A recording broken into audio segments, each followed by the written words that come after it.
ഇന്ത്യയിലെ വോട്ടിംഗ് ശതമാനം വർദ്ധിപ്പിക്കുവാൻ എന്ന പേരിൽ USA ഇന്ത്യയിലേക്ക് ഒഴുക്കിയ $21 മില്യൺ ആ ഒരു കണക്കിനെ ചൊല്ലി ഇവിടെ വലിയ രീതിയിലുള്ള വാദപ്രതിവാദങ്ങൾ ഉയർന്നു വന്നുകൊണ്ടിരിക്കുകയാണ്. അമേരിക്കൻ പ്രസിഡന്റ് ഡൊണാൾഡ് ട്രംപ് തന്നെ വ്യക്തമായിട്ടുള്ള സൂചന നൽകിക്കഴിഞ്ഞിരിക്കുന്നു.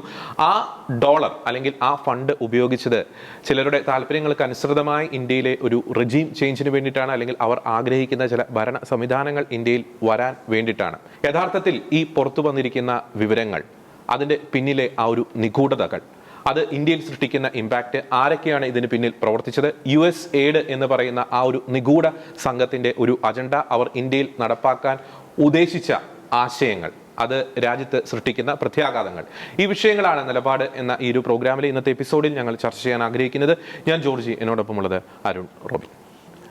ഒരുപക്ഷെ ലോക ചരിത്രത്തിൽ ആദ്യമായിട്ടായിരിക്കാം ഒരു രാജ്യം അതിൻ്റെ ചെലവ് ചുരുക്കൽ നയങ്ങൾ നടപ്പാക്കിയതിൻ്റെ പേരിൽ അതിൻ്റെ ഒരു ഇമ്പാക്റ്റ് ലോകം മുഴുവൻ വ്യാപിക്കുന്നത്. USAIDുമായി ബന്ധപ്പെട്ടാണ് നമ്മൾ ഈ ചർച്ച സംഘടിപ്പിക്കുന്നത്.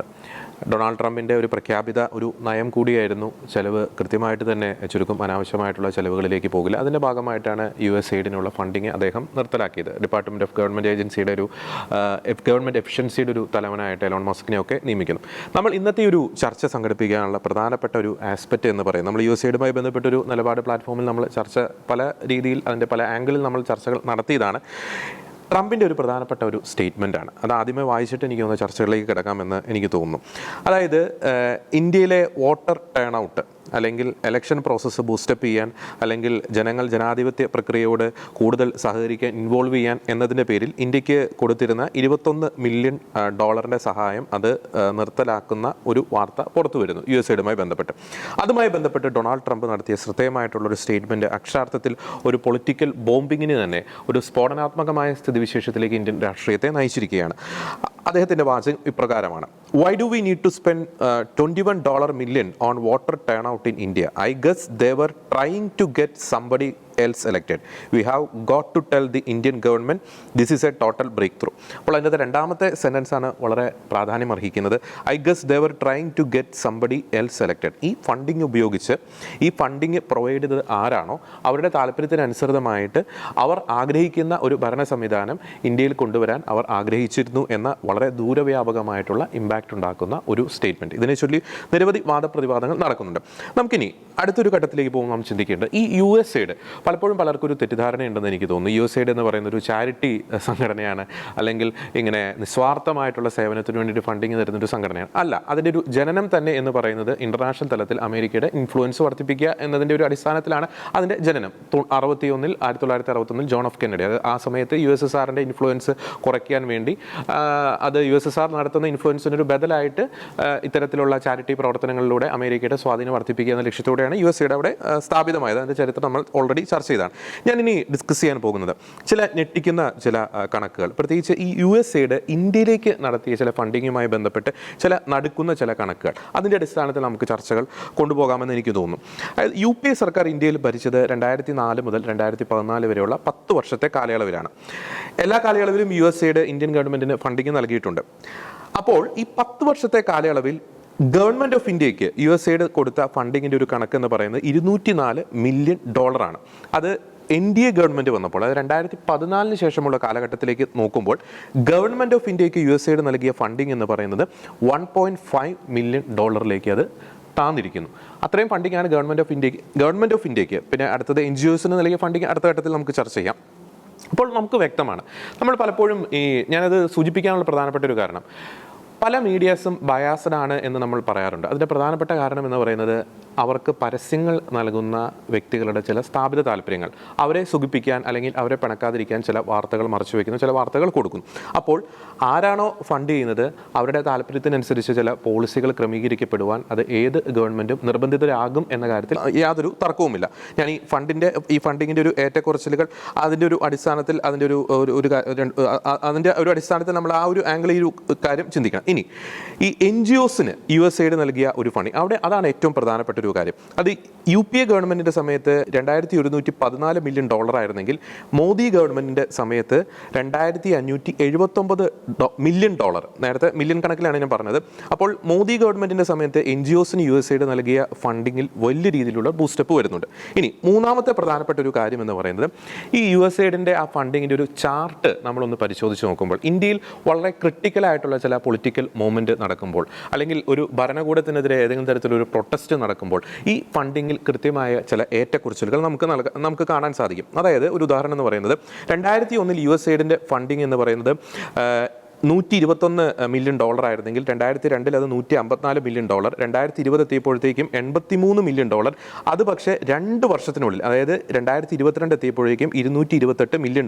അതായത് 2024 ജനറൽ ഇലക്ഷന് മുമ്പ് അത് വലിയ രീതിയിലുള്ള ഡ്രാസ്റ്റിക് ആയിട്ടുള്ളൊരു വളർച്ച അവിടെ സംഭവിച്ചിട്ടുണ്ട്. ഇനി മൂന്നാമത്തെ പ്രധാനപ്പെട്ട ഒരു കാര്യം എന്ന് പറയുന്നത് ഇവർ ഞാൻ നേരത്തെ പറഞ്ഞതുപോലെ ചില സുന്ദരമായിട്ട് ചില വാക്കുകളുണ്ട്. Democracy, human rights, governance.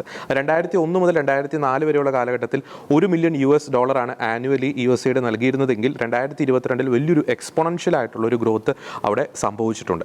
അപ്പോൾ അരുൺ, നമ്മൾ ഈ കണക്കുകൾ ഒന്ന് വെച്ച് നോക്കുമ്പോൾ വളരെ കൃത്യമല്ലേ? അതായത് പ്രാക്ടിക്കലായിട്ട് തങ്ങളുടെ ചില അജണ്ടകൾ സെറ്റ് ചെയ്യുവാൻ വേണ്ടി, തങ്ങൾ ആഗ്രഹിക്കുന്ന ഇവരുടെ ഭരണ നേതൃത്വത്തിൽ വരുവാൻ വേണ്ടി, തങ്ങളുടെ ചില അജണ്ടകൾ നടപ്പിലാക്കുവാൻ വേണ്ടിയിട്ടുള്ള ഒരു ഫണ്ടിങ്ങിൻ്റെ വലിയൊരു പമ്പിങ് ഇന്ത്യയിലേക്ക് നടന്നിട്ടുണ്ട് USAID വഴി എന്നത് വളരെ വ്യക്തമല്ലേ? ജോർജ്, കഴിഞ്ഞ 2 ആഴ്ചയായിട്ട് നമ്മൾ ഈ വിഷയത്തെക്കുറിച്ച് ചർച്ച ചെയ്യുന്നതാണ്. USAIDനെ കുറിച്ചും അതിൻ്റെ പിന്നിലുള്ള കളികളെ കുറിച്ചും അതിൻ്റെ പിന്നിൽ ആരൊക്കെയാണ് എന്നതിനെക്കുറിച്ചൊക്കെ നമ്മൾ ചർച്ച ചെയ്തതാണ്. കഴിഞ്ഞ ആഴ്ചയാണ് നമ്മൾ അതിനെക്കുറിച്ചൊരു നിലപാട് എടുത്തത്. പക്ഷേ ഇന്ന് വരെ കേരളത്തിലെ മാധ്യമങ്ങൾ ആ ഒരു വിഷയം ചർച്ച ചെയ്തതായിട്ട് കാണാൻ സാധിക്കുന്നില്ല. എന്തുകൊണ്ടായിരിക്കും അവരത് ചർച്ചയ്ക്ക് എടുക്കാത്തത് എന്നറിയുമ്പോൾ തന്നെ ഇവിടെ നമുക്കറിയാം പല വിഷയങ്ങളിലും, പലപ്പോഴും ക്രിസ്ത്യൻ വിഷയങ്ങളിലടക്കം നമുക്കറിയാൻ സാധിക്കും ചില വാർത്തകൾ മാത്രമേ അവർ ബൂസ്റ്റ് ചെയ്യുള്ളൂ, ചില വാർത്തകൾ അവർ തമസ്കരിക്കും. ഇത് അമേരിക്കയെ സംബന്ധിച്ചിടത്തോളം ഇന്ന് ലോകത്ത് വെച്ച് നടന്നിട്ടുള്ള ഏറ്റവും വലിയൊരു അഴിമതി, അത് ലോകരാജ്യങ്ങളെല്ലാം ബാധിക്കുന്ന രീതിയിലുള്ള ഒരു അഴിമതി, അമേരിക്കയിൽ മാത്രം ഒതുങ്ങി നിൽക്കുന്ന ഒരു വിഷയമല്ല. അതേപോലെ തന്നെ ഇന്ന് ലോകം കണ്ടതിൽ വെച്ച് ഏറ്റവും വലിയ ക്രിമിനൽ സംഘം പല രാജ്യങ്ങളെ അവിടെ കലാപം ഉണ്ടാക്കി ആ രാജ്യങ്ങളിൽ നിന്ന് അവിടുത്തെ റിജിം ചേഞ്ച് അടക്കം ചെയ്തിട്ടുള്ള ഒരു സംവിധാനം. ഈ ഒരു സംവിധാനം അത് ഡീപ് സ്റ്റേറ്റുമായി ബന്ധപ്പെട്ട് USAID ചെയ്ത പ്രവർത്തനങ്ങൾ ഇത്രയധികം പുറത്തേക്ക് വന്നിട്ടും ഇവിടെയുള്ള കേരളത്തിലുള്ള അല്ലെങ്കിൽ നമ്മുടെ രാജ്യത്തുള്ള പലർക്കും ഇതിനെക്കുറിച്ച് യാതൊരു അറിവും കൊടുക്കാൻ ഇവിടുത്തെ മാധ്യമങ്ങൾ തയ്യാറാകുന്നില്ല എന്നറിയുമ്പോൾ അതിൻ്റെ പിന്നിലുള്ള കളികളെ കുറിച്ച് ഞാൻ പിന്നീട് സംസാരിക്കാം. എന്താണ് ഈ ദിവസങ്ങളിൽ USAIDുമായിട്ട് ബന്ധപ്പെട്ട് നടന്നത്? ഒന്ന്, മോദിയുമായുള്ള കൂടിക്കാഴ്ചയ്ക്ക് ശേഷം നടന്ന പത്രസമ്മേളനത്തിൽ ഇന്ത്യയിൽ നിന്നുള്ള ഒരു മാധ്യമ പ്രവർത്തകൻ കൃത്യമായിട്ട് ഡീപ് സ്റ്റേറ്റിന്റെ ഇൻവോൾവ്മെന്റിനെ കുറിച്ചുള്ള ഒരു ചോദ്യം ട്രംപിന്റെ നേരെ വന്നു. ചോദ്യം ഇങ്ങനെയായിരുന്നു: ഇന്ത്യയിലും അമേരിക്കയിലൊക്കെ 2020-2024 കാലത്തെ ഇലക്ഷനുകളിൽ ഡീപ് സ്റ്റേറ്റ് അല്ലെങ്കിൽ USAID ബന്ധപ്പെട്ടിട്ടുണ്ടോ? ഇതിന് ട്രംപ് കൊടുത്ത മറുപടി ഇതാണ്: 2020-ലെയും, അതായത് 2020 അമേരിക്കയിൽ നടന്ന ഇലക്ഷനിലും 2024 ഇന്ത്യയിൽ നടന്ന ഇലക്ഷനിലും USAIDന് ഡീപ് സ്റ്റേറ്റിന് ബന്ധമുണ്ടാകാൻ സാധ്യതയുണ്ട്. ഇതാണ് ട്രംപ് ആദ്യം കൊടുത്ത മറുപടി. ഇവിടെ മോദിയും ട്രംപും തമ്മിലുള്ള കൂടിക്കാഴ്ചയുടെ നെഗറ്റീവ് വാർത്തകൾ കൊടുക്കാൻ മത്സരിച്ച ഒരു മാധ്യമവും ഈ വാർത്ത കൊടുത്തതായിട്ട് കണ്ടില്ല. ഇക്കഴിഞ്ഞ 24 മണിക്കൂറിനുള്ളിൽ 2 സംഭവങ്ങളുണ്ടായി. ഒന്ന്, ജോർജ് സൂചിപ്പിച്ച $21 മില്യൺ കാര്യമാണ്. ഏകദേശം 200 കോടിയോളം വരുന്ന രൂപ ഇന്ത്യയുടെ വോട്ടർ ടേൺ ഔട്ടിന് വേണ്ടി, അതായത് ഇലക്ഷനിൽ ഇന്ത്യയുടെ വോട്ട് ശതമാനം വർദ്ധിപ്പിക്കുന്നതിന് വേണ്ടിയിട്ട് $21 മില്യൺ USAID നൽകിയിരിക്കുന്നു. ഇതാണ് വാർത്ത. അപ്പോൾ ഈ 21 മില്യൺ എയ്ഡ് കട്ട് ചെയ്തുമായി ബന്ധപ്പെട്ടാണ് ട്രംപിനോട് ചോദ്യം വന്നത്. അതിന് ട്രംപ് കൊടുത്ത മറുപടി ഇന്ത്യയുടെ കയ്യിൽ ധാരാളം പണമുണ്ടല്ലോ, USAIDന്റെ ഒന്നും ആവശ്യം ഇന്ത്യക്കില്ല എന്ന രീതിയിലുള്ള ഒരു മറുപടിയാണ്. അപ്പോൾ വളരെ പ്രാധാന്യത്തോടുകൂടി കേരളത്തിലെ ചില മീഡിയകൾ വാർത്ത റിപ്പോർട്ട് ചെയ്ത് കണ്ടു. ഇന്ത്യയുടെ കയ്യിൽ ധാരാളം പണമുള്ളതിനാൽ ഇന്ത്യക്കുള്ള സഹായങ്ങളെല്ലാം അമേരിക്ക നിർത്തലാക്കി. ഈ രീതിയിലാണ് വാർത്ത വന്നത്. ഈ വാർത്തയുടെ എന്താണ് വിഷയം? ഈ $21 മില്യൺ ബന്ധപ്പെട്ടാണ് ചോദ്യം. ആ ചോദ്യത്തിന്റെ വിശദാംശങ്ങളിലേക്ക് പോകാൻ കേരളത്തിലെ മീഡിയകൾ തയ്യാറായില്ല. വീണ്ടും മിയാമിയിൽ വെച്ച് ഇതേ ചോദ്യം തന്നെ ട്രംപിനോട് ആവർത്തിക്കപ്പെടുകയാണ്. അവിടെ വെച്ച് അവിടുത്തെ പ്രസംഗത്തിൽ ട്രംപ് പറയുന്ന വാക്കാണ് ജോർജ് പറഞ്ഞത്. അതിന് ട്രംപ് കൊടുത്ത മറുപടിയാണ് മറ്റാരോ ഇന്ത്യയിൽ തെരഞ്ഞെടുക്കപ്പെടാൻ വേണ്ടി അവർ കൊടുത്തതായിരിക്കാം ആ എമൗണ്ട് എന്ന്. അവിടെ കൃത്യമായിട്ട് ട്രംപ് ടാർഗറ്റ് ചെയ്യുന്നത് ബൈഡൻ ഭരണകൂടത്തെയാണ്. ബൈഡൻ ഭരണകൂടം ഇന്ത്യയുടെ വോട്ട് ശതമാനം വർദ്ധിപ്പിക്കുന്നതിന് വേണ്ടി എന്ന പേരിൽ ഇന്ത്യയിലെ ഭരണത്തെ അട്ടിമറിക്കാനായിട്ട് ഈ പണം ചെലവഴിച്ചിരിക്കുന്നു എന്നാണ് ട്രംപ് നൽകുന്ന സൂചന. ജോർജ്, ഇവിടെ ഒരു കാര്യം വ്യക്തമാണ്: ഇന്ത്യയുടെ ഇലക്ഷൻ കമ്മീഷന് ഈ ഒരു എമൗണ്ട് ലഭിച്ചിട്ടില്ല എന്നത് കൺഫേം ആണ്. അപ്പോൾ ആർക്കാണ് ഈ ഫണ്ട് ലഭിച്ചിരിക്കുന്നത്? എന്നാൽ ഇത് മാത്രമാണോ ഇന്ത്യയിലേക്ക് ഒഴുകിയിരിക്കുന്നത് എന്നാണ് രണ്ടാമത്തെ ചോദ്യം. കാരണം ഈ US എയ്ഡുമായിട്ട് ബന്ധപ്പെട്ട് വലിയ വലിയ വെളിപ്പെടുത്തലുകൾ അമേരിക്കയിൽ ഓൾറെഡി വന്നു കഴിഞ്ഞതാണ്. അതായത് ഈ US എയ്ഡിന്റെ പ്രധാനപ്പെട്ട ഒരു ഏരിയയായിരുന്നു ഡെമോക്രസിയുമായിട്ട് ബന്ധപ്പെട്ട് വിവിധ രാജ്യങ്ങളിലെ ഡെമോക്രസിയെ ശക്തിപ്പെടുത്തുക എന്ന ലേബലിൽ അമേരിക്കയുടെ താല്പര്യങ്ങൾക്കനുസരിച്ചുള്ള ഗവൺമെന്റുകൾ രാജ്യങ്ങളിൽ ഉണ്ടാകുന്നതിനും ആ രാജ്യങ്ങളിൽ അസ്ഥിരത സൃഷ്ടിക്കുന്നതിനും വേണ്ടിയുള്ള ഒരു ഫണ്ടിംഗ് ആണത്. ആ ഫണ്ടിങ് പൂർണ്ണമായിട്ട് ലഭിച്ചത് ജോർജ് സോറോസുമായിട്ട് ബന്ധപ്പെട്ട സംഘടനകൾക്കുമാണെന്നുള്ള വെളിപ്പെടുത്തലുകൾ വന്നു. ഏകദേശം $280 മില്യൺ ജോർജ് സോറോസിന് അദ്ദേഹത്തിന്റെ സംഘടനകൾക്ക് ഈ പർപ്പസിന് വേണ്ടി ലഭിച്ചിരിക്കുന്നു. ഇതേ ജോർജ് സോറോസ് ആണ് ഇന്ത്യയെ വെല്ലുവിളിച്ചത്, മോദിയെ വെല്ലുവിളിച്ചത്, ഈ മോദിയെ ഇവിടുന്ന് കെട്ടുകെട്ടിക്കുമെന്ന് വെല്ലുവിളിച്ചത്. ആ ജോർജ് സോറോസിന്റെ സംഘടനകൾക്ക് $260 മില്യൺ എമൗണ്ട് ഈ കാലങ്ങളിൽ ലഭിച്ചിരിക്കുന്നു, ഈ ഒരു ഒറ്റ പർപ്പസിന് വേണ്ടിയിട്ട് വിവിധ രാജ്യങ്ങളിലെ ഭരണകൂടങ്ങളെ ടാർഗറ്റ് ചെയ്തുകൊണ്ട്. അപ്പോൾ ഇതിന്റെ കണക്ഷനൊക്കെ എവിടേക്കാണ് വന്നെത്തുന്നത്? ഇത് ഡീപ് സ്റ്റേറ്റിലോ US എയ്ഡിലോ നിൽക്കുന്നില്ല. ജോർജ് സോറോസ് പ്രതിനിധാനം ചെയ്യുന്ന, അല്ലെങ്കിൽ ജോർജ് സോറോസ് ഒരു ബിംബമാണ്, അദ്ദേഹത്തിന്റെ പിന്നിൽ നിൽക്കുന്ന ഇല്ലുമിനാറ്റി ഫ്രീമേസൺ അജണ്ടകൾ ലോക രാജ്യങ്ങളിൽ നടപ്പിലാക്കാൻ വേണ്ടിയിട്ടുള്ള ഫണ്ടിംഗ് ആണ് ഇപ്പോൾ ഇത്. ഈ ഫണ്ടിംഗ് ഫലപ്രദമായിട്ട് ഉപയോഗിച്ചുകൊണ്ടാണ് ജോർജ് സോറോസ് വിവിധ യൂറോപ്യൻ രാജ്യങ്ങളിലേക്കുള്ള അഭയാർത്ഥി പ്രവാഹങ്ങൾ ഉണ്ടാക്കിയത്. പല രാജ്യങ്ങളെ അസ്ഥിരമാക്കി അവിടെ നിന്നുള്ള അഭയാർത്ഥി പ്രവാഹവും, അതുപോലെ തന്നെ കപട പരിസ്ഥിതിവാദം ഉന്നയിച്ചുകൊണ്ടുള്ള ഫണ്ടിങ്, ഇത്തരം ഫണ്ടിങ്ങുകളുടെ പിന്നാമ്പുറങ്ങളിലേക്ക് പോകുമ്പോൾ ഈ Illuminati, Freemason, George Soros, Obama അടക്കമുള്ളവരുടെ അജണ്ടകളിലേക്ക് ഇത് പോവുകയാണ്. എന്തുകൊണ്ടാണ് ഇവർ ഇന്ത്യയെ ടാർഗറ്റ് ചെയ്തത്? അത് ഇവിടുത്തെ മോദിയെയോ അല്ലെങ്കിൽ ഇവിടുത്തെ മറ്റൊരു രാഹുൽ ഗാന്ധിയെ ഭരണത്തിലേറ്റാനോ അതിനേക്കാളെല്ലാം ഉപരിയായിട്ട് ഇന്ത്യ ഇപ്പോഴും മൂല്യങ്ങളിൽ ഉറച്ചു നിൽക്കുന്നു. അതാണ് മെയിൻ വിഷയം. ഇന്ത്യ ഇപ്പോഴും പരമ്പരാഗതമായ മൂല്യങ്ങളിൽ, ധാർമ്മികതയിൽ ഉറച്ചു നിൽക്കുന്നു. ഇപ്പോൾ ഭരിക്കുന്ന ഗവൺമെന്റും അതേ നിലപാട് സ്വീകരിക്കുന്നു. അതുകൊണ്ട് അവരെ സംബന്ധിച്ചിടത്തോളം ഇവിടെ ഒരു റീജിം ചേഞ്ച് ആവശ്യമാണ്. അവരുടെ അധാർമികമായ LGBTQ അജണ്ടകൾ, ജെൻഡർ ഐഡിയോളജി, ഇതുപോലെയുള്ള തീർത്തും ലോകക്രമത്തെ തന്നെ, കുടുംബങ്ങളെയും എല്ലാം നശിപ്പിക്കുന്ന അവരുടെ അജണ്ടകൾ ഇന്ത്യയിൽ അവർക്ക് ഇപ്പോൾ പൂർണ്ണമായ രീതിയിൽ നടപ്പാക്കാൻ പറ്റുന്നില്ല എന്നിടത്താണ് അവർ ഇന്ത്യയെ ടാർഗറ്റ് ചെയ്യുന്നത്. ചുരുക്കി പറഞ്ഞു കഴിഞ്ഞാൽ അവർ എല്ലാ രാജ്യത്തും അരാജകത്വം കൊണ്ടുവരാൻ ശ്രമിക്കുന്നു. ഒരു മൾട്ടി കൾച്ചറലിസം എല്ലാ രാജ്യങ്ങളിലേക്കും അവരെ കൊണ്ടുവരാൻ ശ്രമിക്കുന്നു. അങ്ങനെ ഒരു പുതിയൊരു വേൾഡ് ഓർഡറിന് വേണ്ടി, അതല്ലെങ്കിൽ ഒരു പുതിയൊരു റിലിജിയൻ, ഒരു വൺ വേൾഡ് റിലിജിയന് വേണ്ടി, അവരുടേതായ ആശയങ്ങളോടുകൂടിയ അവർ രൂപം കൊടുക്കുന്ന ഒരു വൺ വേൾഡ് റിലിജിയന് വേണ്ടിയുള്ള ഒരു ശ്രമത്തിലാണ് അവർ. അതിന്റെ ഭാഗമായാണ് ഇവർ ഇന്ത്യയെ ടാർഗറ്റ് ചെയ്തത്. പലപ്പോഴും ഈ ഡീപ് സ്റ്റേറ്റുമായി ബന്ധപ്പെട്ട് ഇപ്പോൾ പുതുതായിട്ട് വന്നിരിക്കുന്ന ഒരു വാക്കാണ് ഡീപ് ചർച്ച് എന്നുള്ള ഒരു വാക്കും കൂടി. ഒരു പക്ഷേ പ്രാവിനെ പോലെ നിഷ്കളങ്കരാണ് നമ്മുടെ ക്രൈസ്തവ നിരയിലുള്ളവർ. ആ നിഷ്കളങ്കതയെ കൃത്യമായിട്ട് ചൂഷണം ചെയ്തുകൊണ്ട് കൃത്യമായി അഭയാർത്ഥി പ്രവാഹവും അതുമായിട്ട് ബന്ധപ്പെട്ട സിമ്പതികളും, അതുപോലെ തന്നെ കപട പരിസ്ഥിതി തീർച്ചയായിട്ടും നമുക്ക് സംരക്ഷിക്കപ്പെടേണ്ടതാണ്. പക്ഷേ അമിതമായ പരിസ്ഥിതിവാദവും കപട പരിസ്ഥിതിവാദവും ഉയർത്തിക്കൊണ്ട് ഇവർ പലപ്പോഴും സഭയുടെ ഉയർന്ന തലങ്ങളിൽ പോലും സ്വാധീനം ഉറപ്പിക്കാനായിട്ട് അവരുടെ ശ്രമങ്ങൾ അവർ നടത്തുന്നുണ്ട്. ഇത് പല രാജ്യങ്ങളിലും അവർ നടത്തുന്നുണ്ട്. പല രാജ്യ നേതാക്കന്മാരെ അവർ ഇതിനായിട്ട് ഉപയോഗിക്കുന്നുണ്ട്. ഇതിന്റെ എല്ലാം ലക്ഷ്യം ഒന്നേ ഉള്ളൂ. അവരെ സംബന്ധിച്ചിടത്തോളം ഒരു പുതിയൊരു വേൾഡ് ഓർഡർ അവർ ലക്ഷ്യമിടുന്നുണ്ട്. ബിബ്ലിക്കലായിട്ട് പറയുകയാണെങ്കിൽ ഒരു ആന്റി ക്രൈസ്റ്റിന്റെ വരവിന് മുന്നോടിയായിട്ടുള്ള ഒരു ലോകത്തെ ക്രമീകരിക്കുന്ന ഒരു പണിയാണ് അവർ ചെയ്തുകൊണ്ടിരിക്കുന്നത്. ഇതിന്റെ കടക്കിലാണ് ട്രംപ് ഇപ്പോൾ കത്തിവെച്ചിരിക്കുന്നത്. ഇനി ഞാൻ ആദ്യം പറഞ്ഞ വിഷയത്തിലേക്ക് വരാം. എന്തുകൊണ്ട് ഇവിടെയുള്ള മാധ്യമങ്ങൾ നിശബ്ദരാകുന്നു? ഇവിടെ ആരും ഈ വിഷയം എന്തുകൊണ്ട് ചർച്ച ചെയ്യുന്നില്ല? കാരണം വ്യക്തമാണ്, ഇവിടെ പലരും ഈ ഫണ്ട് കൈപ്പറ്റി കഴിഞ്ഞിട്ടുണ്ട്. അതുകൊണ്ട് തന്നെയാണ് ഈ വിഷയത്തിൽ കനത്ത നിശബ്ദത വരുന്നത്. പലപ്പോഴും ഇന്ത്യക്കാരെ വിലങ്ങണിയിച്ച് കൊണ്ടുവന്ന വാർത്തകൾ ഇവിടെ എത്രത്തോളം പ്രൊമോട്ട് ചെയ്യപ്പെട്ടു. ഇന്ത്യയെ തന്നെ വിലങ്ങ് വെച്ചിട്ടുള്ള ഈ US എയ്ഡിന്റെ ഈ പ്രവൃത്തികളെ, അല്ലെങ്കിൽ ഡീപ് സ്റ്റേറ്റിന്റെ ഈ പ്രവൃത്തിയെ എന്തുകൊണ്ട് ഇവിടെ പ്രാധാന്യത്തോടുകൂടി വരുന്നില്ല? കാരണം ഡീപ് സ്റ്റേറ്റിന്റെയും US എയ്ഡിന്റെയും പ്രവർത്തനങ്ങൾ നോക്കുമ്പോൾ ബംഗ്ലാദേശിൽ അവർ ചെയ്തതിന്റെ ഡീറ്റെയിൽ എല്ലാം വന്നു കഴിഞ്ഞിട്ടുണ്ട്. അതുപോലെ ഇന്ത്യയിൽ ചെയ്തതിന്റെ കാര്യങ്ങൾ പുറത്തേക്ക് വന്നുകൊണ്ടിരിക്കുന്നു. കഴിഞ്ഞ ദിവസങ്ങളിൽ മോദിയും ട്രംപുമായിട്ട് നടന്ന കൂടിക്കാഴ്ചയുടെ സമയത്ത് ഇരു രാജ്യങ്ങളിലും ഇതുമായിട്ട് ബന്ധപ്പെട്ട് പ്രവർത്തിച്ചവരുടെ ലിസ്റ്റ് അങ്ങോട്ടും ഇങ്ങോട്ടും കൈമാറ്റം ചെയ്യപ്പെട്ടു എന്നാണ് പറയുന്നത്. ഇന്ത്യ ഇതുമായിട്ട് ബന്ധപ്പെട്ട അന്വേഷണങ്ങൾ തുടങ്ങിക്കഴിഞ്ഞു. അമേരിക്കയും ഇതുമായിട്ട് ബന്ധപ്പെട്ട് സഹകരിക്കുന്നു. രണ്ടു രാജ്യങ്ങളും പരസ്പരം കൈകോർത്തുകൊണ്ടാണ് ഈ വിഷയത്തിൽ ഇനി മുന്നോട്ട് പോകുന്നത്. അതുകൊണ്ട് തന്നെ ഇതിന്റെ പിന്നിൽ ആരൊക്കെയാണ് എന്ന കാര്യങ്ങളെല്ലാം ഈ ദിവസങ്ങളിൽ വ്യക്തമാകും. നമുക്കറിയാം, പല ജേർണലിസ്റ്റുകൾ, ഈ ഡീപ് സ്റ്റേറ്റും ഇല്ലുമിനാറ്റി എല്ലാം ഉപയോഗിക്കുന്ന ചില ജേർണലിസ്റ്റുകൾ, അവരുടെ ഒരു പ്രത്യേകത നമുക്ക് ശ്രദ്ധിച്ചാൽ കാണാൻ കഴിയും. അവർ ആദ്യം എഴുതുന്നത് പരിസ്ഥിതിയെ കുറിച്ചായിരിക്കും. എൻവയോൺമെന്റുമായിട്ട് ബന്ധപ്പെട്ട അല്ലെങ്കിൽ ക്ലൈമറ്റ് ചേഞ്ചുമായിട്ട് ബന്ധപ്പെട്ട കാര്യങ്ങളാണ് അവർ ഫസ്റ്റ് ഫോക്കസ് ചെയ്യുന്നത്. കുറച്ച് കഴിയുമ്പോൾ അവരുടെ എഴുത്തുകൾ പതുക്കെ മാറി വന്ന് അതാത് രാജ്യങ്ങളിലുള്ള ഭരണകൂടങ്ങൾക്കെതിരെയുള്ള എഴുത്തുകളായിട്ട് അത് മാറുന്നത് കാണാൻ കഴിയും. ഇതിൽ നിന്ന് ഒരു കാര്യം വ്യക്തമാണ്, അതായത് ഇവർ എപ്പോഴൊക്കെയോ, അതായത് പലപ്പോഴും സ്വതന്ത്ര മാധ്യമ പ്രവർത്തകർ എന്ന് അവകാശപ്പെടുന്നവരെ ഇവർ കൃത്യമായിട്ട് ടാർഗറ്റ് ചെയ്യുന്നുണ്ട്. ഈ ഡീപ് സ്റ്റേറ്റും USAIDും എല്ലാം ഇവർക്ക് കൃത്യമായിട്ടുള്ള ഫണ്ടിങ്ങുകൾക്ക് കൊടുക്കുന്നു. അവർക്ക് വേണ്ട രീതിയിൽ ഏത് രാജ്യത്തിനെതിരാണോ അവർക്ക് വാർത്തകൾ ചമയ്ക്കേണ്ടത് ആ രീതിയിലുള്ള വാർത്തകൾ ചമയ്ക്കുന്നു. ഇപ്പൊ ഇന്ത്യയിൽ തന്നെ കഴിഞ്ഞ ഇലക്ഷൻ സമയത്ത് നമ്മൾ കണ്ടതാണ്, ഭരണഘടനയെ മുറുകെ പിടിക്കൂ. നമ്മൾ ആ കേട്ട വാചകം ആദ്യം കേട്ടത് PFI നിന്നാണ്, റിപ്പബ്ലിക്കിനെ സംരക്ഷിക്കൂ. ഇതേ വാചകം തന്നെ, അതായത് അടുത്തൊരു ഭരണം വന്നു കഴിഞ്ഞാൽ ഇന്ത്യയുടെ ഭരണഘടന ഇല്ലാതാകും. പല റിവിഷൻ കഴിഞ്ഞ ഒരു ഭരണഘടനയാണ് ഇന്ത്യയുടേത്. ആ ഇന്ത്യയുടെ ഭരണഘടന ഇല്ലാതാകും എന്ന രീതിയിൽ വലിയ രീതിയിലുള്ള ഒരു പ്രചരണം ഇവിടെ ഉണ്ടായി. അടുത്തൊരു ഭരണത്തോടുകൂടി ഇന്ത്യയിലെ ഹിന്ദുക്കൾക്കും ക്രിസ്ത്യാനികൾക്കും ഇന്ത്യയിൽ ജീവിക്കാൻ സാധിക്കില്ല, അതുപോലെ മതസ്വാതന്ത്ര്യത്തിന് വലിയ രീതിയിലുള്ള കൂച്ചുവിലങ്ങ് ഇവിടെ വരും എന്നുള്ള ഒരു പ്രചരണം വലിയ രീതിയിൽ നടക്കുകയുണ്ടായി. അതുപോലെ തന്നെ ഇന്ത്യയുടെ വികസന സൂചികയോ അല്ലെങ്കിൽ ഇന്ത്യയുമായിട്ട് ബന്ധപ്പെട്ട എല്ലാ കാര്യങ്ങളും വളരെ താഴ്ത്തി കെട്ടിക്കൊണ്ടുള്ള റിപ്പോർട്ടുകൾ ഇന്ത്യയുമായിട്ട് ബന്ധപ്പെട്ട് വരുന്നത് കണ്ടു. ഇന്ത്യയിൽ ജീവിക്കുന്നവർക്ക് അറിയാം ഇന്ത്യ എത്രത്തോളം വളർന്നു കഴിഞ്ഞതാണെന്ന്. പക്ഷേ ഇന്ത്യയെക്കുറിച്ച് എല്ലാ നെഗറ്റീവ് വാർത്തകൾ. അതുപോലെ തന്നെ നമ്മുടെ രാജ്യത്ത് ഡിക്റ്റേറ്റർഷിപ്പ് ഭരണമാണ് നടക്കുന്നത്, ജനാധിപത്യ രീതിയിലാണ് ഇവിടെ തെരഞ്ഞെടുപ്പ് നടക്കുന്നത്. പക്ഷേ അങ്ങനെ ഒരു പ്രതീതി ഷെയ്ഖ് ഹസീനയെ കുറിച്ചും അതേപോലെയുള്ള ഒരു പ്രതീതിയാണ് ഇവർ സൃഷ്ടിച്ചെടുത്തത്.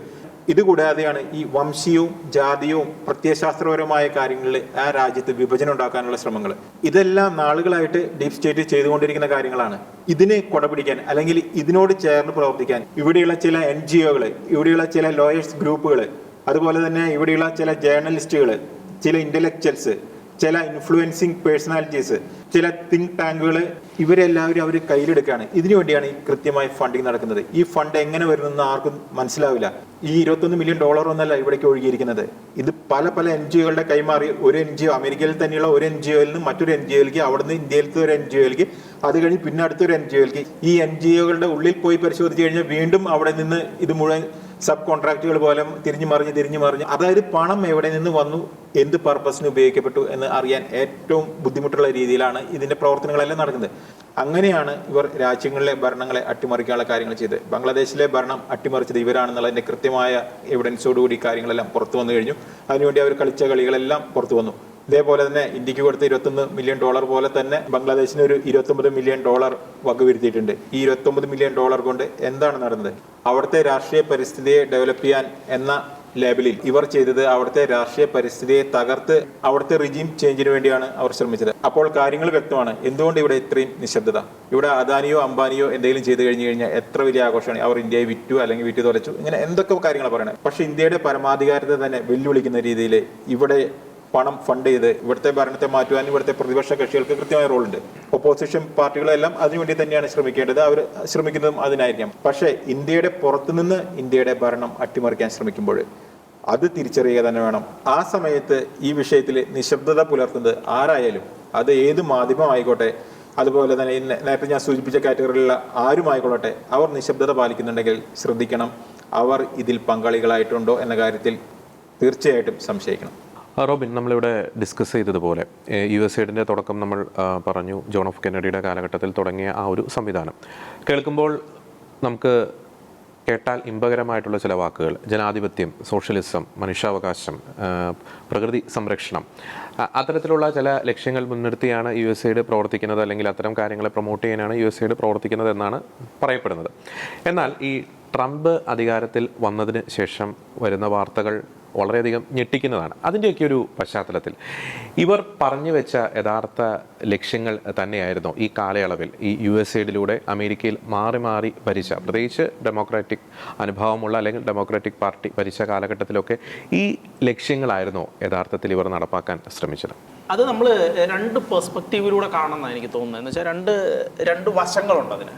ഒന്ന്, ഡെമോക്രാറ്റിക് പാർട്ടി എങ്ങനെ ഈ USAIDനെ അവർ കണ്ടു എന്നുള്ളതും, റിപ്പബ്ലിക്കൻ പാർട്ടി, ഇപ്പോൾ ഡൊണാൾഡ് ട്രംപിൻ്റെ പാർട്ടി എങ്ങനെ ഈ USAIDനെ കാണുന്നു എന്നുള്ളത്. കാരണം ഇവർക്ക് രണ്ടു പേർക്കും വളരെ വ്യത്യസ്തമായ ഒരു വീക്ഷണ കോണാണ് ഈ കാര്യങ്ങളിലുള്ളത് എന്നുള്ളൊരു വസ്തുത നിലനിൽക്കുന്നുണ്ട്. ഇപ്പോൾ നമുക്ക് ഡെമോക്രാറ്റിക് പാർട്ടിയെ തന്നെ എടുക്കുകയാണെങ്കിൽ ഏറ്റവും ആദ്യം നമ്മൾ അതിനുമപ്പുറത്ത് ഈ USAID വഴി പല രാജ്യങ്ങളുടെയും ഭരണക്രമങ്ങളിലേക്ക് ഇവർ ഇൻ്റർഫിയർ ചെയ്തുവെന്നും അമേരിക്കൻ ഇൻട്രസ്റ്റിന് വേണ്ടിയിട്ട് പല രാജ്യങ്ങളുടെയും പല ഓർഗനൈസേഷനുകളുടെയും അതുപോലെ തന്നെ പല രാജ്യങ്ങളിലും ജനാധിപത്യം ഒരുപക്ഷെ അട്ടിമറിക്കാൻ, അമേരിക്കയ്ക്ക് അനുകൂലമായ ഭരണത്തെ അവിടെ സൃഷ്ടിച്ചെടുക്കുവാൻ വേണ്ടി ഇവർ ഇവർ ചെയ്ത കാര്യങ്ങൾ എന്ന് പറയുന്നത് പലപ്പോഴും അമേരിക്ക മാത്രമല്ല, ഇന്നത്തെ കാലത്ത് പല രാജ്യങ്ങളും, ഇപ്പോൾ റഷ്യ അടക്കമുള്ള രാജ്യങ്ങൾ കാനഡയുടെ അതുപോലെ അമേരിക്കയുടെ ജനാധിപത്യ സംവിധാനത്തിൽ നുഴഞ്ഞുകയറ്റം നടത്തുന്നു എന്നുള്ള പല രീതിയിൽ, അത് പല രീതി ഫണ്ടിങ് വഴിയായിരിക്കാം, അതുപോലെ തന്നെ ചിലപ്പോൾ ഇലക്ട്രോണിക് ഇൻഫ്ലുവൻസ് വെച്ച് അങ്ങനെ ആയിരിക്കാം, അങ്ങനെയുള്ള പല രീതികളിലൂടെ നുഴഞ്ഞു കയറുന്നതായിട്ടുള്ള, ഇപ്പോൾ ചൈനയാണെങ്കിൽ പല രാജ്യങ്ങളുടെ ജനാധിപത്യത്തെ അട്ടിമറിക്കാൻ ശ്രമിക്കുന്നു, പല രാജ്യങ്ങളുടെയും ഗവൺമെന്റിനെ സ്വാധീനിക്കാൻ ശ്രമിക്കുന്ന കാര്യങ്ങളെല്ലാം അങ്ങോട്ടും ഇങ്ങോട്ടും ലോകത്ത് നടക്കുന്ന കാര്യമാണ്. അപ്പോൾ അമേരിക്കയുടെ ഇപ്പോൾ ഒരു $21 മില്യൺ ഇന്ത്യയിലെത്തിയെന്നും അത് എത്തിയില്ല എന്ന് പറയുന്നതും, അത് ഇവിടുത്തെ 2024 ഇലക്ഷനെ സ്വാധീനിക്കാൻ ശ്രമിച്ചു എന്നും ശ്രമിച്ചില്ല എന്നൊക്കെ പറയുന്നത്, അത് ചെറിയൊരു എമൗണ്ട് ആണ് എന്നുള്ളതാണ് ഏറ്റവും പ്രധാനപ്പെട്ട ഒരു വസ്തുത എന്ന് പറയുന്നത്. എന്ന് വെച്ചാൽ മഞ്ഞുമലയുടെ ഒരറ്റം മാത്രമാണ് യഥാർത്ഥത്തിൽ ഇപ്പോൾ ഡിസ്കഷൻ നടന്നുള്ളത്. അതും എനിക്ക് തോന്നുന്നില്ല അമേരിക്കയിൽ നിന്ന് ഫണ്ട് വന്നു എന്നുള്ളതിൻ്റെ പേരിലാണ് അടി നടക്കുന്നതെന്ന്.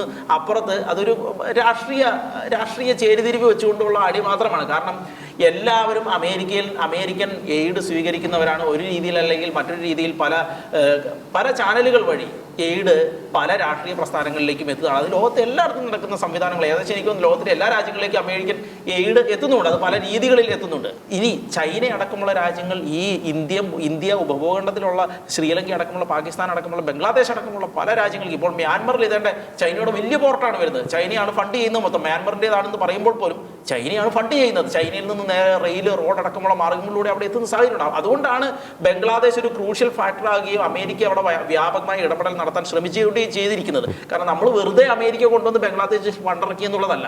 കാരണം ചൈന മ്യാൻമറിൽ അവിടെ വലിയ ഒരു പോർട്ട് പണിയുന്നു, ബംഗ്ലാദേശിലെ പോർട്ട് ഏറ്റെടുക്കാൻ ശ്രമിക്കുന്നു. അങ്ങനെ ഈ ഇന്ത്യൻ മഹാസമുദ്രത്തിന്റെ ഈ ഭാഗങ്ങളിൽ, ബംഗാൾ ഉൾക്കടലിന്റെ ആ ഭാഗങ്ങളിൽ ചൈന വളരെ വലിയ തോതിലുള്ള ഇൻഫ്ലുവൻസിലേക്ക് എത്തുന്ന സാഹചര്യത്തിൽ അമേരിക്കയെ സംബന്ധിച്ച് അവിടെ അവരുടെ ശക്തി വർദ്ധിപ്പിക്കുക എന്നുള്ളത് അത്യാവശ്യമാണ്. അവിടെയാണ് അമേരിക്കൻ ഇൻട്രസ്റ്റ് വരുന്നത്. അവിടെയാണ് അമേരിക്കൻ ഇൻട്രസ്റ്റിന് വേണ്ടിയിട്ട് പണം USAID വഴി അല്ലാതെയും എല്ലാം അവിടേക്ക് എത്തുന്ന സാഹചര്യമുണ്ട്. ഇനി നമ്മൾ ഇതിൻ്റെ ഒരു താത്വികമായ ഒരു ഭാവത്തിലേക്ക്, അതിൻ്റെ ഒരു മേഖലയിലേക്കാണ് എനിക്ക് തോന്നുന്നത് നമ്മൾ യഥാർത്ഥത്തിൽ കടക്കേണ്ടത്. അവിടെയാണ് ഡെമോക്രാറ്റുകളും റിപ്പബ്ലിക്കുകളും ഈ USAID വ്യത്യസ്തരാകുന്നത്. ഈ ഡെമോക്രാറ്റുകൾ USAID കൊടുക്കുന്നു എന്ന് പറയുമ്പോൾ എന്താണ് ഡെമോക്രാറ്റുകളുടെ ഒരു വീക്ഷണ കോൺ എന്നുള്ളത് നമ്മൾ പലപ്പോഴും ശ്രദ്ധിക്കേണ്ടതാണ്. ഡെമോക്രാറ്റുകളുടെ വീക്ഷണകോൺ എന്ന് പറയുന്നത് പല രാജ്യങ്ങളിലും ഒരു സിംഗിൾ വേൾഡ് ഓർഡർ, അത് എന്ന് പറഞ്ഞു കഴിഞ്ഞാൽ അവർ തന്നെ ഒരു സിംഗിൾ വേൾഡ് ഓർഡർ ഉണ്ടാക്കിയെടുത്തിട്ടുണ്ട്. അത് അമേരിക്ക അതിൻ്റെ മുകളിൽ നിൽക്കുന്നു, മറ്റുള്ളവരെല്ലാം അതിനെ ചുറ്റിപ്പറ്റി നിൽക്കുന്നതായിട്ടുള്ള ഒരു വേൾഡ് ഓർഡർ ഉണ്ട്. ആ വേൾഡ് ഓർഡറിൻ്റെ ഭാഗമായിട്ട് വരുന്നതാണ് ഇല്ലിമിനിറ്റി അടക്കമുള്ള, ഫ്രീമേഴ്സൺ അടക്കമുള്ള സംഘടനകൾ. അങ്ങനെ എല്ലാം അതിൻ്റെ ചുറ്റിപ്പറ്റി വരുന്ന സംഘടനകളാണ്. ഇവരുടെ മോട്ടീവ് എന്ന് പറയുന്നത്, അവർക്ക് ഇപ്പോൾ മതങ്ങൾക്ക് ഈ നിയമവശങ്ങളുണ്ട്, ഇന്ന രീതിയിൽ ജീവിക്കണമെന്ന് പറയുന്ന ഒരു രീതിയുണ്ട്. ഇതേ രീതി തന്നെ ഇവരും അവലംബിക്കുന്നു എന്നുള്ളതാണ്. അവരുടേതായ ചില നിയമങ്ങളുണ്ട്. ഇന്ന രീതിയിൽ ലോകം പോകണമെന്ന് അവർ ചിന്തിക്കുന്നുണ്ട്. അതിൻ്റെ ഭാഗമായിട്ട് അവർ LGBTQ അടക്കമുള്ള, അതുപോലെ തന്നെ യൂത്തനേഷ്യ അടക്കമുള്ള, അബോർഷൻ അടക്കമുള്ള, അതിനെല്ലാം കൃത്യമായ പർപ്പസ് ഉണ്ട്. അപ്പോൾ എനിക്ക് തോന്നുന്നു നമ്മൾ ഒരു അല്പവും കൂടെ ഡെപ്തിലേക്ക് അതിനെ പോവുകയാണെങ്കിൽ ഇപ്പോൾ നമ്മൾ ഇതിനെ ഏറ്റവും വ്യക്തമായി മനസ്സിലാക്കാൻ കഴിയുന്നത്, ഇപ്പോൾ നമ്മൾ ഈ പ്രമുഖരായ നിരീശ്വരവാദികളായിട്ടുള്ള ഇപ്പോൾ റിച്ചാർഡ് ഡോക്കിൻസ്, അതുപോലെ തന്നെ ഹിച്ചിൻസ് അടക്കമുള്ള ഈ നിരീശ്വരവാദികളുടെ അവരുടെയൊക്കെ ഡിസ്കഷൻസ്, എഴുത്തുകൾ, അതുപോലെ തന്നെ അവരോട് ചേർന്ന് നിൽക്കുന്ന പല നിരീശ്വരവാദ പ്രസ്ഥാനങ്ങളുടെയും അവരുടെ വീക്ഷണങ്ങൾ, അവരുടെ ഈ പ്രഭാഷണങ്ങളടക്കമുള്ള കാര്യങ്ങളിലൂടെ നമ്മൾ കടന്നു പോകുമ്പോൾ ഇവരെല്ലാം ചിന്തിക്കുന്ന ഒരു രീതിയുണ്ട് ഈ ലോകത്തെക്കുറിച്ച്. എന്ന് വെച്ചാൽ ദൈവത്തെ അങ്ങ് മാറ്റി നിർത്തുന്നു. ദൈവത്തെ അങ്ങ് മാറ്റി നിർത്തി കഴിഞ്ഞിട്ടുണ്ടെങ്കിൽ ഈ ലോകത്തിൽ പിന്നെ നമ്മളാണ് ഏറ്റവും പ്രധാനപ്പെട്ട ആളുകൾ. നമ്മൾ ഇവിടെ നിന്നുകൊണ്ട് ഒരു ബെറ്റർ വേൾഡിന് വേണ്ടി എല്ലാം ഒരു ബെറ്റർമെന്റിന് വേണ്ടിയിട്ട് നമ്മൾ ശ്രമിക്കുന്നു. അപ്പോൾ പലപ്പോഴും ഈ അബോർഷൻ എല്ലാം പ്രോത്സാഹിപ്പിക്കുന്ന സാഹചര്യം ഉണ്ടാകുമ്പോൾ ഇവർ പറയുന്ന ഒരു കാര്യം അതാണ്. കാരണം ലോകത്തിൽ ഈ പട്ടിണി ഇല്ലാതാക്കുക, ആളുകൾ സുഖമായി ജീവിക്കുക, എല്ലാവർക്കും ബെറ്റർ ഓപ്ഷൻസ്, ജീവിത ഓപ്ഷനുകൾ ഉണ്ടാവുക, അങ്ങനെയുള്ള ഒരു ബെറ്റർ എന്ന് വെച്ചാൽ ലൈഫിന്റെ ഒരു ബെറ്റർമെന്റ് അതിലേക്ക് എത്തിക്കുക എന്നുള്ള, അതാണ് ഇവരുടെ ഒരു കാഴ്ചപ്പാട് എന്ന് പറയുന്നത്. അത് ഈ വിഭാഗത്തിൽപ്പെട്ട എല്ലാവരുടെയും കാഴ്ചപ്പാടാണ്. ഈ കാഴ്ചപ്പാട് വെച്ചുകൊണ്ട് അതിനു വേണ്ടിയിട്ട് ലോകത്തിൽ ഫണ്ട് ചെയ്യുന്നു. അതാണ് ഡെമോക്രാറ്റുകളുടെ പലപ്പോഴും ഈ ലിബറലിസ്റ്റ് കാഴ്ചപ്പാട്. ഇതിനെയാണ് നമ്മൾ ലിബറലിസ്റ്റ് കാഴ്ചപ്പാട് എന്ന് പറയുന്നത്. കാത്തലിക് കാഴ്ചപ്പാടോ അല്ലെങ്കിൽ വേറെ ഏതെങ്കിലും മതങ്ങളുടെ രീതിയിലുള്ള പഴയ കാഴ്ചപ്പാടോ ഫിലോസഫികളോ അല്ല. ഇത് ലിബറൽ കാഴ്ചപ്പാടാണ്. ഈ ലിബറൽ കാഴ്ചപ്പാട് വരുന്ന രീതി ഇങ്ങനെയാണ്.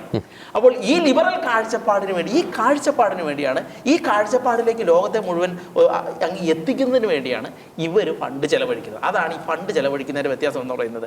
അത് നമ്മൾ അത് പലപ്പോഴും ചെറിയ ചെറിയ കാര്യങ്ങളിലൂടെയൊക്കെ നമ്മൾ പലപ്പോഴും LGBT കൂടെ ചില പ്രൊസഷന് വേണ്ടി ചെയ്തു, ചില മ്യൂസിക് ഫെസ്റ്റിന് വേണ്ടി ചെയ്തു എന്നൊക്കെ പറയും. പക്ഷെ ഇതെല്ലാം ഈ വലിയ കാഴ്ചപ്പാടിന്റെ അതിലേക്ക് എത്തിക്കാൻ വേണ്ടിയിട്ടുള്ള ഓരോ ഘടകങ്ങൾ മാത്രമാണ്. അതിപ്പം നമ്മളിപ്പം ഈ US ഒരു എനിക്ക് തോന്നുന്നു $47 ബില്യൺ ഫണ്ട് ചെലവാക്കിയത്. ഈ 47 ബില്യണോ അല്ലെങ്കിൽ ഒരു 100 ബില്യണോ കൊണ്ട് തീരുന്നതല്ല ഈ ഫണ്ടിങ് എന്ന് പറയുന്നത്. പക്ഷേ ബാക്കി ഫണ്ട് ഇവിടുന്ന് വരുന്നു എന്നുള്ളതാണ്.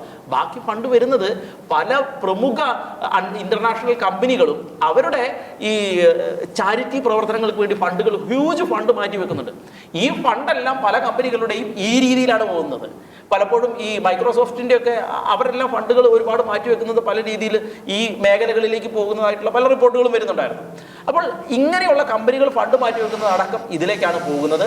അപ്പോൾ ഈ അവരുടെ കാഴ്ചപ്പാട് ഇപ്പോൾ ഈ പ്രമുഖരായ നിരീശ്വരവാദികളുടെ ഈ ഈ ദൈവത്തെ മാറ്റി നിർത്തിക്കൊണ്ട് ഈ ലോകത്തിനെ മാത്രം സെൻറ്റർ ചെയ്തുകൊണ്ടുള്ള ഒരു ബെറ്റർ ലൈഫിന് വേണ്ടിയുള്ള ഒരു കാഴ്ചപ്പാടിലേക്കാണ് ഇവരുടെ ഈ ഫണ്ടുകൾ മൊത്തം പോകുന്നത്. ഇനി നമ്മൾ അതിനുള്ള ഒരു ഉദാഹരണം നമ്മൾ എടുക്കുകയാണെങ്കിൽ, ഇപ്പോൾ കത്തോലിക്ക സഭ വിദ്യാഭ്യാസ സ്ഥാപനങ്ങളിൽ ലോകത്തിലെ ഏറ്റവും ബെറ്ററായിട്ട് വിദ്യാഭ്യാസ സ്ഥാപനങ്ങൾ നടത്തുന്നത് കത്തോലിക്ക സഭയാണ്.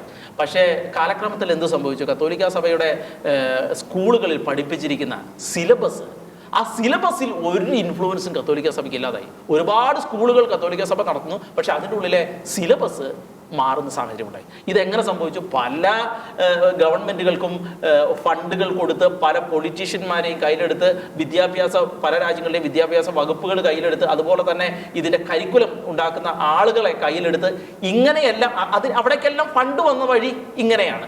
അങ്ങനെയെല്ലാം ഇവരുടേതായ രീതിയിലുള്ള ഒരു കരിക്കുലം ഇവരുണ്ടാക്കിയെടുത്തു, ഒരു ലിബറലിസ്റ്റ് കരിക്കുലം ഉണ്ടാക്കിയെടുത്തു. അത് വിദ്യാർത്ഥികളെ പഠിപ്പിക്കുന്ന സാഹചര്യമുണ്ട്. ഇവരുടെ സിദ്ധാന്തങ്ങൾ മാറുന്നതിനനുസരിച്ച് കരിക്കുലത്തിൽ മാറ്റം വരികയും വിദ്യാർത്ഥികൾ പഴയത് തെറ്റാണെന്ന് പുതിയത് ഇതായിരുന്നു എന്ന് പഠിക്കുന്ന സാഹചര്യം ഉണ്ടാകുന്നത്. എന്ന് വെച്ചാൽ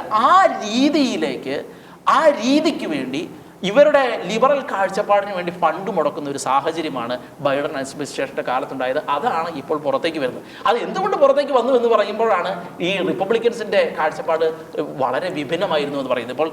ഇപ്പോൾ ഡൊണാൾഡ് ട്രംപ് വ്ളാഡിമിർ സെലൻസ്കിയെ കുറിച്ച് ഈ അടുത്ത ദിവസം പറഞ്ഞ ഒരു സ്റ്റേറ്റ്മെന്റ് ആണ്. എന്ന് വെച്ചാൽ ഈ ഒരു ഫിഡില് പ്ലേ ചെയ്യുന്നത് പോലെ ബൈഡനെ സെലൻസ്കി അങ്ങനെ പ്ലേ ചെയ്തു. എന്ന് വെച്ചാൽ $350 ബില്യൺ എന്ന് വെച്ചാൽ അമേരിക്കയുടെ $350 ബില്യൺ ഒരു ഉക്രൈനിൽ ഇൻവെസ്റ്റ് ചെയ്തുകൊണ്ടുള്ള ഒരു യുദ്ധത്തെക്കുറിച്ചാണ് ബൈഡനെ സെലൻസ്കി ധരിപ്പിച്ചത് എന്നാണ് ഈ ഡൊണാൾഡ് ട്രംപ് പറയുന്നത്. എന്ന് വെച്ചാൽ ട്രംപ് പറയുന്നത് നേരത്തെയും ഈ ബൈഡൻ ഇരുന്ന കാലഘട്ടത്തിൽ തന്നെ പറയുന്നുണ്ട്, റഷ്യ ഉക്രൈനിൽ ആളുകളെ കൊന്നൊടുക്കിക്കൊണ്ടിരിക്കുകയാണ്. എന്ന് വെച്ചാൽ 4ഓളം തവണ ഉക്രൈനിൽ നിന്നും ആളുകളെ യൂറോപ്പിലെ പല രാജ്യങ്ങളിലേക്കും എത്തിച്ച് അവിടെ പരിശീലനം കൊടുത്ത് റീഇംബേഴ്സ് ചെയ്യേണ്ട സാഹചര്യം ഉണ്ടായി. അങ്ങനെയാണ് ഈ ഉക്രൈൻ്റെ യുദ്ധം മുന്നോട്ട് പോയിക്കുന്നത്. എന്ന് വെച്ചാൽ ഓരോ പ്രാവശ്യവും റഷ്യ ഒരുപാട് ആളുകളെ കൊന്നൊടുക്കി ഇവരെ പല രീതിയിൽ ഇല്ലാതാക്കിയ ശേഷം പിന്നീടും ആളുകളെ ഇങ്ങോട്ട് എത്തിച്ച് യുദ്ധത്തിലേക്ക് വിടും. അപ്പം അതാണ് പറയുന്നത്,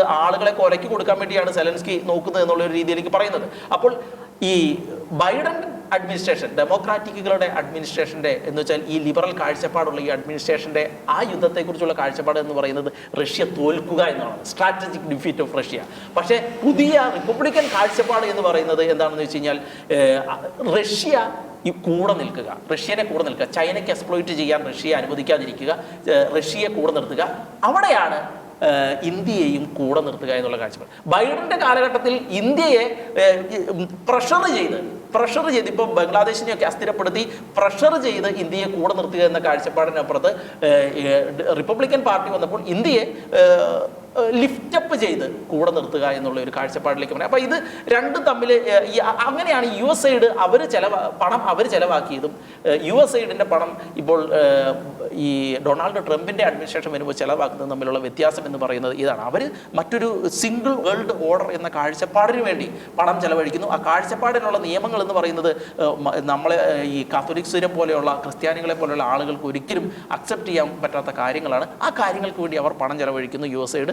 മറ്റ് തലങ്ങളിലേക്ക് എത്തുമ്പോൾ ഈ റിപ്പബ്ലിക്കൻ പാർട്ടി വരുമ്പോൾ അവരുടെ കാഴ്ചപ്പാടിനനുസരിച്ച് മറ്റ് രീതിയിലാണ് ഇത് ചെലവഴിക്കുന്നത് എന്നുള്ളൊരു വസ്തുത അവിടെ നിലനിൽക്കുന്നുണ്ട്. അപ്പോൾ നമ്മൾ ഈ ഇന്ത്യയിൽ ഈ പണം ചെലവഴിച്ച കാര്യത്തെക്കുറിച്ച് പറയുമ്പോൾ എനിക്ക് തോന്നുന്നത് ഇവിടുത്തെ ഈ പ്രധാന പ്രതിപക്ഷ പാർട്ടിയെക്കുറിച്ച് കൂടി നമ്മൾ പരാമർശിക്കണമെന്ന് എനിക്ക് തോന്നുന്നു. കാരണം അവർ ഫണ്ട് സ്വീകരിച്ചില്ല എന്ന് ഉള്ള തർക്കമാണ് ഇപ്പോൾ നിലനിൽക്കുന്നത്.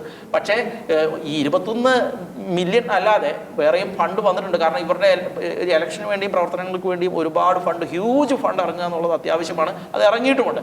അപ്പോൾ ആ ഫണ്ട് വന്നേക്കുന്നത് ഇവർക്ക് ഈ ലിബറൽ കാഴ്ചപ്പാടുള്ള ആളുകളിൽ നിന്നും ഫണ്ട് വന്നിട്ടുണ്ട് എന്നുള്ളതിൻ്റെ ഏറ്റവും വലിയ തെളിവായിരുന്നു അവരുടെ പ്രകടന പത്രികയിലെ അവരുടെ ചില ആശയങ്ങൾ. വെറുതെ കയറുന്നതല്ല, അതിനുള്ളിലേക്ക് വെറുതെ കയറുന്നതല്ല, അതൊക്കെ വളരെ കൃത്യമായിരുന്നു. അതുതന്നെയാണ് അതിനുള്ള ഏറ്റവും വലിയ തെളിവ് എന്ന് പറയുന്നത്, ഫണ്ട് കിട്ടി എന്നുള്ളതിന്. അപ്പോൾ ഈ ലെഫ്റ്റ് ലിബറൽ ഇസ്ലാമിസ്റ്റ് കാഴ്ചപ്പാടോട് കൂടിയിട്ട് അതായിരുന്നു ഈ ബൈഡൻ അഡ്മിനിസ്ട്രേഷൻ, ഡെമോക്രാറ്റിക് പാർട്ടി അഡ്മിനിസ്ട്രേഷൻ്റെ ആ കാഴ്ചപ്പാട് ഇവിടുത്തെ പ്രധാന പ്രതിപക്ഷ പാർട്ടിക്കും ഉണ്ടാവുകയും അവർ ആ രീതിയിലൂടെ മുന്നോട്ട് പോവുകയും ചെയ്യുന്നത് എത്രത്തോളം ഇന്ത്യക്ക് ആശ്വാസകരമാണ് കാര്യമെന്നുകൂടി എനിക്ക് തോന്നുന്നു പൊതു സമൂഹം ചർച്ച ചെയ്യപ്പെടേണ്ടതാണ് എന്നുള്ളതാണ്. അപ്പോൾ അത് കാര്യങ്ങൾ വ്യക്തമാണ്, ഇവരുടെ അജണ്ട എന്താണെന്നുള്ളത് റോബിൻ അത് വളരെ വ്യക്തമായിട്ട് പറഞ്ഞു കഴിഞ്ഞു.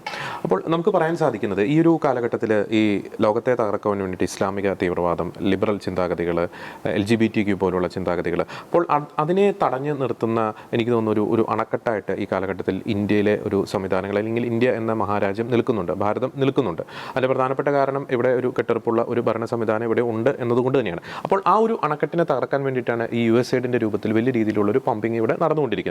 നമുക്കറിയാം, എന്ത് ഒരു അജണ്ട നടപ്പാക്കണമെങ്കിലും അത് നമുക്ക് എത്ര വലിയ ഹ്യൂമൻ റിസോഴ്സസ് ഉണ്ടായിക്കോട്ടെ, ഇൻ്റലക്ച്വൽ തിങ്കിങ് കപ്പാസിറ്റി ഉണ്ടായിക്കോട്ടെ, അതിൻ്റെ പ്രധാനപ്പെട്ട ഒരു അടിസ്ഥാനം എന്ന് പറയുന്നത് സാമ്പത്തികമാണ്. അതുകൊണ്ട് തന്നെ ഏതൊരു കാര്യത്തിലും ഈ സാമ്പത്തികമായിട്ട് വരുന്ന അതിൻ്റെ ഒരു സ്രോതസ്സ്, അതിനൊരു ഫണ്ടിങ്, ആ ഫണ്ട് ചെയ്യുന്നവരുടെ താല്പര്യങ്ങൾ വളരെ പ്രധാനപ്പെട്ടതാണ്. അതുകൊണ്ട് തന്നെയാണ് USAID പിന്നിലുള്ള കൃത്യമായിട്ടുള്ള അജണ്ടകൾ നമ്മളിവിടെ ചർച്ച ചെയ്തത്. രണ്ടാമത്തെ പ്രധാനപ്പെട്ട ഒരു കാര്യം എന്ന് പറയുന്നത്, ഇന്ത്യ മഹാരാജ്യം പലപ്പോഴും ഒരു ക്രൈസിസിനെ അഭിമുഖീകരിക്കുമ്പോൾ ആരൊക്കെ, അത് എത്ര വലിയ രാഷ്ട്രീയ നേതാക്കളായിക്കോട്ടെ, ഇവിടുത്തെ ഭരണ സംവിധാനത്തെ ഒരു അപകടത്തിൽപ്പെടുത്താൻ ശ്രമിക്കുന്നുവോ, അല്ലെങ്കിൽ അവരെ ഒരു അടിസ്ഥാനരഹിതമായിട്ട് വലിയ രീതിയിൽ ഒരു കരിവാരി തേക്കാൻ ശ്രമിക്കുന്നു, രാജ്യത്തെ കരിവാരി തേക്കാൻ ശ്രമിക്കുന്നു, അവരുടെ ഉദ്ദേശശുദ്ധി കൃത്യമായിട്ട് നാം സംശയിക്കേണ്ടതുണ്ട്. നമ്മുടെ പല പ്രമുഖ രാഷ്ട്രീയ നേതാക്കളും ഈ വിദേശ രാജ്യങ്ങളിൽ പോയി ഇന്ത്യയിലെ ജനാധിപത്യം അപകടത്തിലാണ് അല്ലെങ്കിൽ ഇവരുടെ ഭരണഘടന ഇല്ല എന്നൊക്കെ പറയുന്നുണ്ടെങ്കിൽ അവരുടെ ഉദ്ദേശശുദ്ധിയെ നാം സംശയിക്കേണ്ടിയിരിക്കുന്നു. മൂന്നാമത്തെ പ്രധാനപ്പെട്ട ഒരു കാര്യം എന്ന് പറയുന്നത്, പലപ്പോഴും ഈ USAID ഫണ്ടിങ് ഈ ഭരണ സംവിധാനത്തെ അട്ടിമറിക്കാൻ ഉപയോഗിക്കുന്നു. മാത്രമല്ല അവർ ആഗ്രഹിക്കുന്ന ചിലരുടെ ഒരു PR വർക്ക് കൂടി ഇവർ ഏറ്റെടുക്കുന്നുണ്ട്, അല്ലേ? നമ്മൾ പല ഇലക്ഷനൊക്കെ അടക്കുമ്പോൾ ചില രാഷ്ട്രീയ നേതാക്കളുടെ വലിയൊരു എളിമ അല്ലെങ്കിൽ ഭയങ്കര വിനയമാണ്, ഭയങ്കര സൗമ്യമാണ്, ഗ്രൗണ്ട് ടു എർത്താണ് എന്ന രീതിയിൽ ഒക്കെ അത് നല്ലൊരു ക്വാളിറ്റി തന്നെയാണ്. പക്ഷേ അത് ഓവറായിട്ട് അതിനൊരു ഹൈപ്പിംഗ് കൊടുക്കുന്നുണ്ടെങ്കിൽ, അല്ലെങ്കിൽ ഈ ഇലക്ഷൻ എടുക്കുമ്പോൾ മാത്രമാണ് അത്തരത്തിലുള്ള ചില ക്യാരക്ടേഴ്സ് അല്ലെങ്കിൽ അത്തരത്തിലുള്ള വ്യക്തിത്വത്തിലെ ചില സവിശേഷതകൾ ഉയർത്തി കാണിക്കപ്പെടുന്നുണ്ടെങ്കിൽ അതിൽ നാം വളരെ വ്യക്തമായിട്ടും സംശയിക്കേണ്ടിയിരിക്കുന്നു. എന്തൊക്കെയോ അജണ്ടകൾ ഇതിൻ്റെ പിന്നിൽ ഉണ്ട് എന്നൊരു കാര്യം. മൂന്നാമത്തെ പ്രധാനപ്പെട്ട ഒരു കാര്യം, നേരത്തെ അരുൺ കഴിഞ്ഞ നിലപാടിലും ഈ ഒരു നിലപാടിലും സൂചിപ്പിച്ചൊരു സംഗതിയുണ്ട്. നമുക്കറിയാം, ഒരു സിനിമ ആണെങ്കിൽ ആ സിനിമയിൽ ഒരു ഹീറോയുടെ എൻട്രിക്ക് മുമ്പ് അവിടെ സാഹചര്യങ്ങൾ വളരെയധികം കലുഷിതമായിരിക്കണം.